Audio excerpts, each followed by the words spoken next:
Scrappy Project Management. Now, that's an interesting title, right? I mean, in today's discussion, Kimberly will help us understand what it means to be scrappy and, well, why is that important? We'll talk about some of the predictable and avoidable pitfalls that plague our projects. You'll learn what our Project Success Scorecard is and how it can help you and your team. Kimberly will share insights on dealing with risks and assumptions and why she recommends you never say no, even to the most ridiculous demands. Throughout it all, we'll never be at risk of facing what my son did in his program. Kimberly is as fun as she is brilliant. It's a discussion I'm looking forward to sharing with you today. Hey, quick note, I want to invite you to join our Lead 52 family. It's a global group of leaders who are committed to transforming our ability to lead and deliver. It's 52 weeks of leadership learning delivered right to your inbox, taking less than 5 minutes a week, and it's all for free.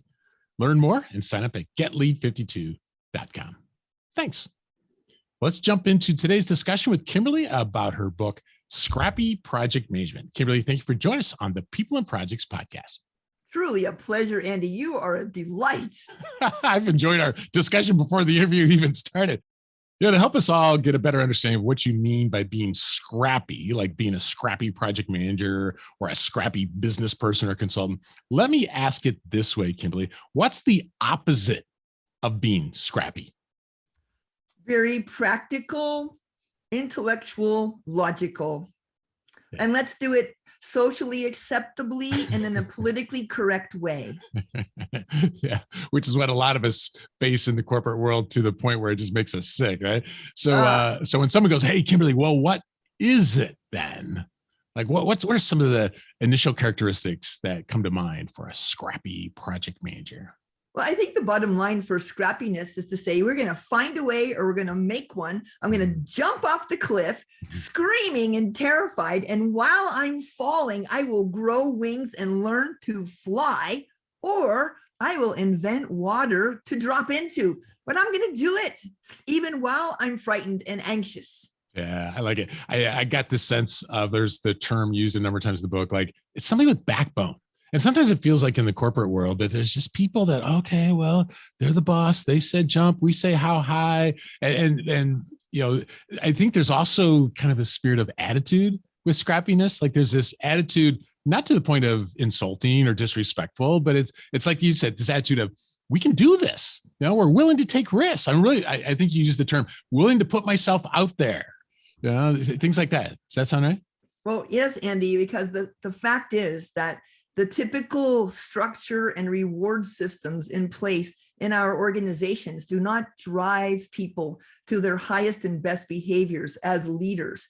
And what we need in project management are team leaders that can function effectively. So what I have found is you really have to ignore the typical reward system, the evaluation, even the promotion criteria, to do the right thing all the time. Sometimes you'll be rewarded as a hero and sometimes you'll be punished as a zero, but you do the right thing regardless of its impact on you. Yeah, that's being scrappy. You know, there are a couple of mentions in your book, and we'll get to the book, but just a couple of things I'm just fascinated by who you are. You mentioned a couple of times in the book about your family, that you come from a scrappy family. And now I know you care deeply about culture. So what are some examples of how your family culture helped shape or influence you to be a scrappy leader of teams and projects? Well, when I was growing up, we were running through the woods like wild animals. We were riding mini bikes up and down through the forest. We took Volkswagens and chopped 12 inches out of the middle and made them shorter. So we turned them into dune buggies, and we built like a roll cage, and we would have a beer keg turned into a gas tank. And we learned to drive well before we were 16 by driving up these crazy hills. We water skied, we snowmobiled, we did all these wonderful outdoor sports. And when we were at home, you know, nothing was impossible. You just get it done. You want to cut down a tree, get out a chainsaw and start cutting. I can cut down a tree with a chainsaw, Andy. Hey, look at me. Oh, yeah. I learned to shoot when I was growing up, you know, BB guns and regular guns. And when I went into the military, I actually was such a good shot. I got a marksman's ribbon because I was such a good shot. Do I look Awesome. like a good shot? No, I hope not. Well, I appreciate that you talked about your dad. He's one of those people that's like, hey, no, uh, nothing's impossible. And then you talk about your mom being one of the smartest and hardest working people that you ever met, right? Do I remember that about your mom? That's right. And my mom is still kicking it with 83 years old and so smart. And she figured out how to use her iPad and Zoom and all kinds of other things. She didn't give up. Yeah, she's being scrappy. Yeah, that's cool. Yeah. Well, you've experienced enough projects over the years that you've seen there are predictable and avoidable pitfalls that it seems like almost every project faces eventually. And one of those pitfalls is related to customers. So what are some mistakes that project teams easily make when it comes to customers? And then what does it look like when we are completely and unrepentantly obsessed with the customer? Tell us about both of those. Yeah, well, funnily enough, some of the research I've seen from organizations like PRTM, for example, have said almost half of new products fail in the marketplace because they fail to meet needs of customers. And I think back to my days when I was long ago at the Hewlett Packard company, asking how many customers have you talked with? Oh, none. On the product development, well, how do you know what to build? Oh, using my gut feel. And I look at your gut and I look at you and I'm thinking we're screwed. Right. So, so part of the challenge is that people need to understand those customers, and it is a complex stakeholder universe. There's not just one kind of customer. I'm working with one client right now where they said, yes, our customer is 18 to 44 years old. I'm like, stop right there. Do you seriously think that an 18-year-old has the same responsibilities in life as someone who's 44 and their kids just left for college? Come on, man, that is not a persona. That is too broad of a brush. We need to understand who exactly are we serving? And maybe there are 14 different who exactly, maybe they all can be served by the same thing, but if we don't exactly understand who they are, how can we delight them? Well, and speaking of delight, you mentioned in that chapter, visit your delighted customers, but also your dissatisfied customers, because we could easily fall into the trap of just going to the people who love our product or service, or to the stakeholders who we know will tell us what we want to hear. But go talk to those dissatisfied people as well. Absolutely. I do learn a lot from feedback from people who are dissatisfied, even with me. And sometimes you have to take feedback like this. It's like a gift. Suppose your grandmother gives you this really ugly sweater. You open it up. What do you say? Love it. Thank you, Grandma. You don't have to wear it. So when you ask for feedback, you have to realize first, most people think feedback only means negative things. It doesn't. You have to say, what's working? Is there anything I'm doing that I should continue doing? Okay, now, is there anything I should change? Is there anything that's missing? Start, stop, do more, do less, so that I could be more effective at achieving my goals. And if someone really wants to help you, they'll give you that precious feedback. And dissatisfied customers, by the way, if you go and talk to them, you can win them over. Yeah, plenty of examples of that. I just think it's interesting, Kimberly, how you said unrepentantly obsessed. And so, I mean, I don't think you're using your words just casually or accidentally there. So anything about that mindset that makes it more scrappy? Well, I started my career at Hewlett Packard as one of the first two female repairmen in the analytical products group. Okay. So first of all, people would say, look at her, she's going to use wrenches. I'm like, yeah, I got a gear puller too.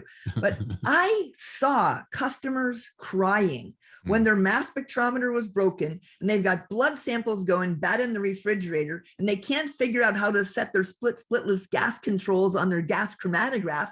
And when I went from there to manufacturing engineering at Hewlett Packard and then on to R&D to lead product development projects for mass spectrometers, I remember that crying customer. I remember the frustration of these people who are sitting there just wanting to run the samples, and they're going to have to call all these people and tell them you got to come and give more blood. There's a real human being behind every one of these challenges. And I was obsessed with bringing that voice to the product development environment. I love it. I kind of took it also as unapologetically obsessed. So almost to the point of being annoying of like, oh, real quick, what would the customer think? Or, what is the data from the customer? Instead of whenever we find we're falling into our own thinking, that we are almost to the point we're being annoying. Is that part of this unrepentant? Yeah. Past being annoying, you are championing that customer because, as Sam Walton said, the customer can fire every last one of us just by taking their business someplace else. And I remember the conversation I had with a vice president of R&D at HP back then, which is now Agilent. And I said how complicated this interface was and how we need to make it simpler. And he said, well, if people are too stupid to use our products, they shouldn't buy them. Can you imagine that? That's not scrappy. No. And by the way, one of the things that was happening with this particular product is if there was a power failure in a place where you're using hydrogen instead of helium as your carrier gas, and you come in the morning and the power's back on and you press the vacuum gauge to see what the pressure was, it would explode. It would blow up, Andy. Seems like a risk. Yeah, and a big, huge piece of glass would shot up to the ceiling and make a dent in the ceiling. Oh my goodness. Yeah, that's terrible. Heaven forbid you be looking into the glass. You know, oh yeah. Oh my goodness. Yeah. It's not even funny really when you say it, but it's one of those things where it, a relentless focus on the customer, and that can get us so into so much trouble when we're just trying to figure it out ourselves. In fact, it'd be easier if we spoke to the customer on our projects. It would be easier. Absolutely. Yeah. But you know, the funny thing I found back in the day was people wouldn't even go from upstairs R&D to downstairs manufacturing to see the challenges of building, testing, and shipping their own products. They wouldn't even go downstairs unless I made sure that the donuts only showed up downstairs. So they would have to go downstairs to get the donuts. Yep. There's so many people I bet just listening to this are like, yep, I can see that. For this explosion thing, when the reports came in from the field that customers were reporting explosions happening, first response from the designers were, that's impossible. I'm like, well, it's happening, so something's causing it. The second thing was, well, you're not allowed to do that kind of testing here in downtown Palo Alto. I'm like, watch me. So I actually figured out how to do the testing after hours. I put up little security tape and I figured out how to make these things explode and reproduce this problem. And whenever they saw the videos of it, they're like, well, I'll be darned. Well, I'll be darned. Yeah, impossible just means you can't understand it yet. That's scrappy, dude. people have to read the book to get it, but it reminds me a little bit, what moose? Story. It's like, it's impossible, like, or I didn't know that, or yeah. So read the book to get that. But I feel like too often we don't sufficiently understand even the destination, right? We kind of get started. Maybe we have a high level understanding of it, but I'm really intrigued by your Project Success Scorecard. So I'd love it if you tell us, what is it? How does it work? And why is it so helpful? Well, back in the day when the Project Management Institute just got started, you would hear things like on time, on budget, features completed as the success criteria. What I realized was that does not represent the stakeholders accurately. If you look at the stakeholder universe, which includes the end user, it includes the person who buys the product from you, the person who has to install it, maintain it, support it, who has to pay for it. If you include all of the other stakeholders, partners, and other people in the whole stakeholder universe, and then ask, what would delight these people? And you're going to have to make some tough choices, right? You can't delight everybody. And you have to get so deep into what would they be saying, doing, thinking, and feeling if they were delighted with this? And what would cause them not to be delighted? Go to the dark side. And if you have a deep understanding of that, then you can start to design a product and service and system that will delight that particular stakeholder. And ideally, a lot of your stakeholders, because you don't want to design a separate product for each and every stakeholder. Mm-hmm. And what I love about the idea, if I understand it right, Kimberly, is we're not talking about a 17-page document. I mean, most of your scorecards are going to be a page or maybe two, but I mean, it's going to be small, right? That's right. One page. And everybody should be able to be awoken at 3 a.m. from your team. And you say, what are the top 3 goals on our scorecard? And they should be able to rattle them off at 3 a.m. from a dead sleep, because it should be things like, well, first of all, the customers are so delighted that they are saying, doing, thinking, feeling this. And our business is wildly successful because they're more than happy to pay this and tell other people about how wonderful. And our team is so jazzed about working on this. They feel very proud of it. And because we've created this wonderful team, people are attracted and retained at our business. I mean, does that sound like a typical success criteria for a traditional project? No. Too often it's just hit the date, like you said, or, stay within this budget, and it's missing. In fact, if I remember the question right, because I sent it to a team member, he's in a different city. I said, so here's the question. When this product is wildly and outrageously successful, what will people be saying about this product, this team, and this company? Which is so different, right? Than that's the question you offer up in the book. And it's so different than the typical success criteria we hear for projects. That's a brilliant question, Kimberly. Well, I have to say I've learned a bunch since the book about design thinking, and that what I'm referring to now is an empathy map. What are they saying? What are they doing? What are they thinking? What are they feeling? To get an even richer understanding of delight and contrast that with the current saying, doing, thinking, feeling, empathy map and say, this is the gap we need to close. Mm-hmm.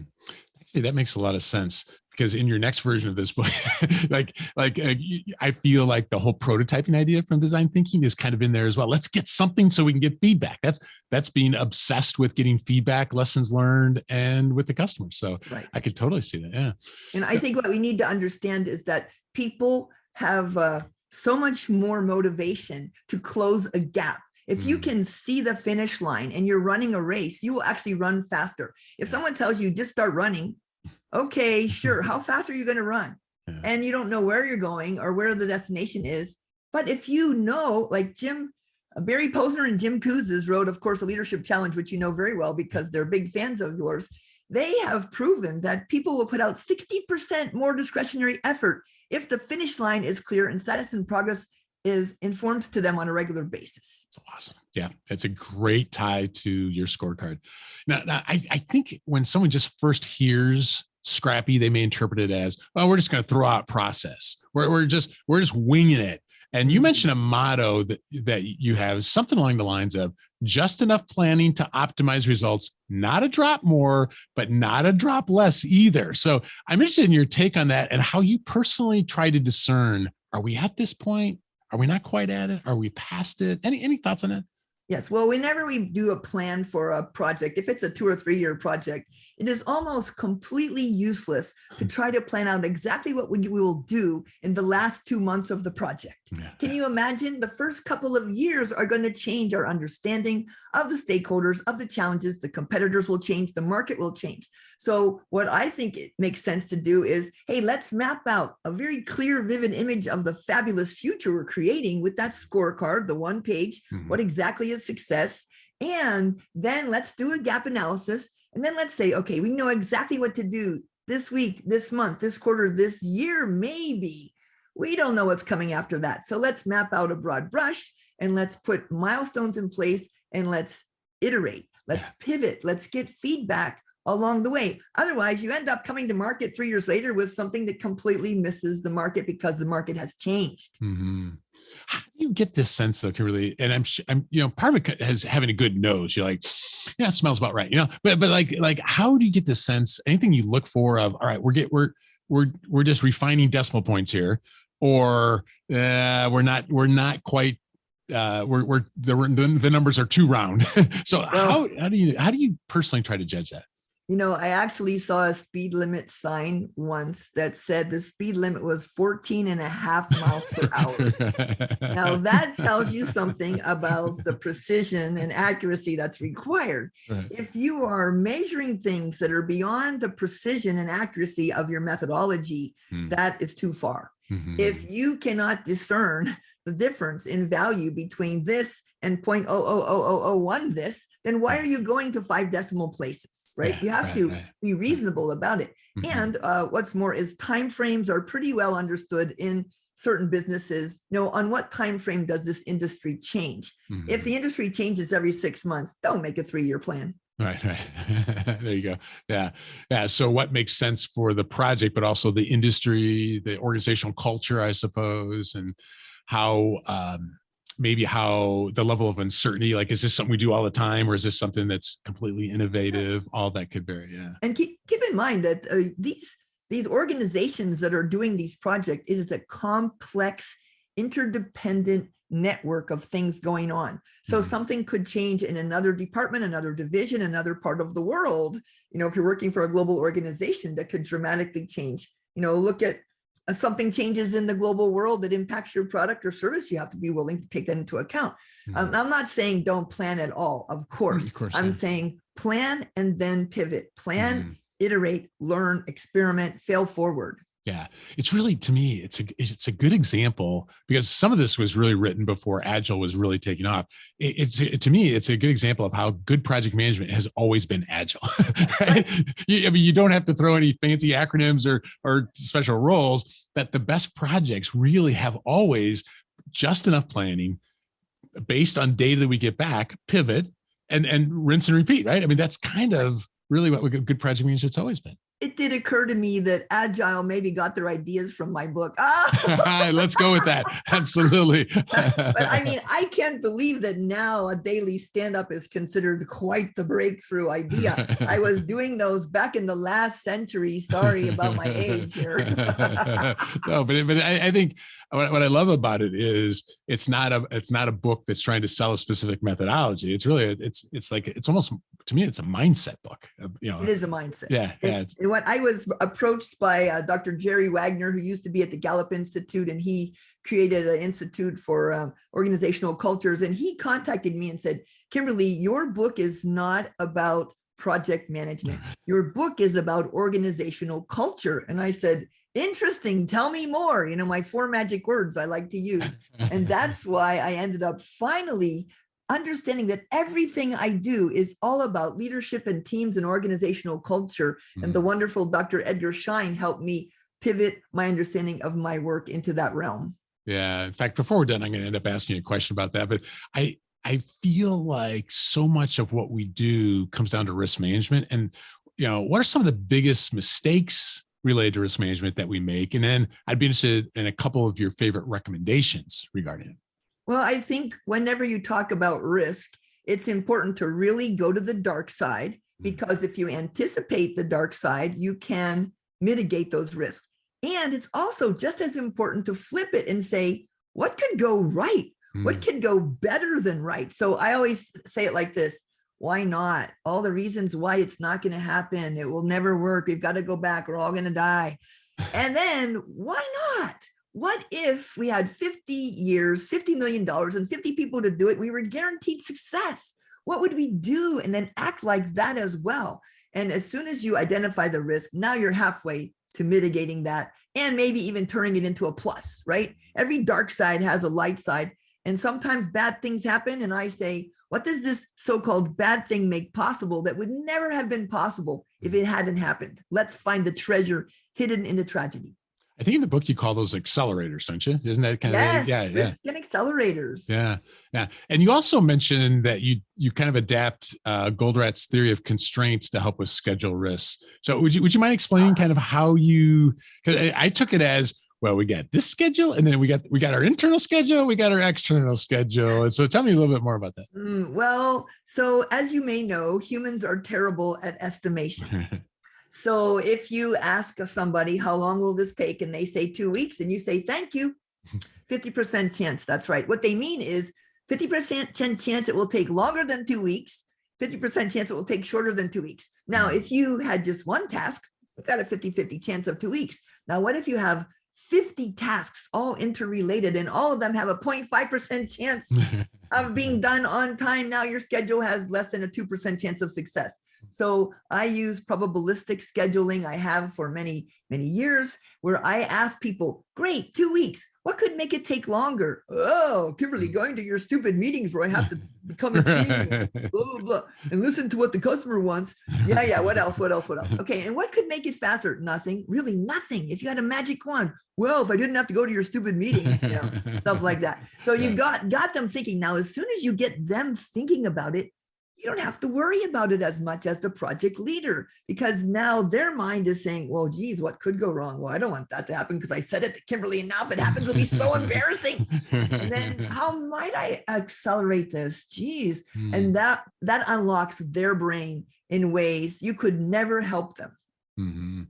I seem to recall you said something in the book also that you will sometimes ornament the biggest risk with clip art. I don't know. Do you still do that? Like would you explain what that is? Because what I feel like is, we talk about death, but then make it okay, but like almost put a little bit of fun into the whole thing about the challenge, right? Yes. Well, I think it is important to give people some psychological safety. And if you make it a little bit more fun, or you make kind of little jokes about it, it will stick in their mind better. And I think that when you start to be playful, then people say, yes, we are jumping off the cliff without any wings and learning to fly while screaming on the way down. And hey, isn't it a fun ride? Right. Yeah. So and then, by the way, people are 300% more creative if they're having fun. I don't like to have fun, but I have to do it because of the data shows that it's important to creativity. Yeah. Right. And so, for example, that top risk might have skull and crossbones, right? Or radiation symbols by it or whatever, but it's memorable and adds a little bit of fun in there, and we don't forget about it. Right? That's right. I want people to be thinking about it. If I'm, as the project leader, if I'm the only person worrying about it, it's not going to get handled. If everyone on the team is looking at that North Star and saying, see that skull and crossbone, that could prevent us from making our journey together. Now we got the whole team, what we call the group genius, working on it. Way better chance of success. Thank you. Yeah. Something that I'm sure everyone listening to us has seen torpedo projects too often is overly optimistic assumptions. And you mentioned in the book, I thought it was kind of a clever way of saying, you go, hey, let me be clear. I'm a big fan of negative thinking, even having negative thinking sessions to blow off steam. And I think you said, and to get a laugh. Yet you also are an advocate for avoiding preemptive pessimism. And so give us a sense of what you've learned about assumptions and how you balance this tension between, well, there's got to be a way and there's no way on God's green earth, right? So about assumptions and then this tension. Well, for me, I have a lot of information about things that smart people said were impossible that I used to comfort me. For instance, my favorite physicist, heavier than air flying machines are impossible. Said it less than 10 years before the first heavier than air flying machine was flown. And the thing that I keep in mind is, you know what? I'm smart and I know far less than 100% of everything. And me, even in our team, we don't know everything. So we have to be absolutely committed to this wildly successful outcome while gravely concerned and respectful of the things that could prevent us. And giving up hope is never going to help us. Yeah. So if you sit there and you're sure that it's impossible and you're sure it's never going to work, you could be absolutely wrong. I can prove it to you. Next time I see you in person, Andy, I'm going to do 3 quick experiments that prove to you, you can't see, you can't hear, you can't read, you can't count.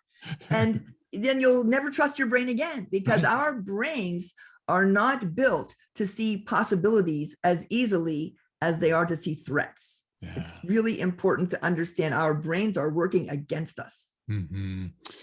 Yeah, maybe what we need to do is have this almost like reflex that whenever we feel like that can't be done, that reflex, something triggers. I go, wait, yeah. So I can see in Kimberly's camera, it says stop with a hand. It says stop, think, organize, plan. Right? It's just be reminded. No, stop a second.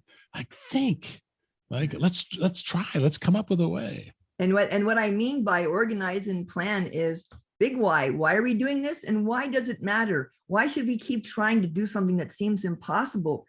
And then big who cares? Who can help us? And who's going to be really badly impacted if we don't do this? Mm-hmm. And what exactly is success? And get that scorecard and measures out there. And then you can go all around that loop again and again. If you have a good enough big why, a purpose beyond profit, a mission that matters, you will find a way. Or Andy, you can get partial credit. Right. I got through master's degree in physics without getting 100% on any exam ever. Right. Yeah, there are times in life where C's get degrees, right? I mean, there's times where this is what we need right here. We don't need, this other thing. But good enough. Good perfect enough, yes. Is the enemy of the good enough. Mm-hmm. Yeah, I agree. There's so many applications of that. But sometimes I think just as we might say that's not possible, sometimes our reflex could be we say no to the sponsor, or we say no to the customer. And one of your scrappy secrets is to never say no, even to the most ridiculous demands. So why is that? And what are some better ways to respond? Well, first of all, I think that a lot of organizations have made it too dangerous to take necessary risks, to learn from mistakes, and to fail forward. So we have to first make it safe to experiment. For example, IDEO has a museum of failure. If you go down to Palo Alto and go into their office, you'll see the museum of failures. Here's all the ways that this didn't work. And we keep a little bucket of these failures. Now, when someone comes to you, some executive who wants to achieve some business outcome comes and says, hey, here's what we need. If you say no, that's not satisfying for them because they need to get their need met.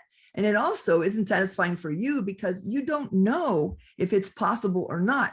Only you and your brain and the 1% knowledge you have, you can't say that. So I always found that saying yes, if, start with, give me a few days to think about it. Yes, if we convene a group of diverse people and brainstorm about it. Yes, if you give me 50 years, 50 people, $50 million. Yes, if you cancel all the other projects and make mine the top priority. If you don't ask for what you need, then you're missing a huge opportunity.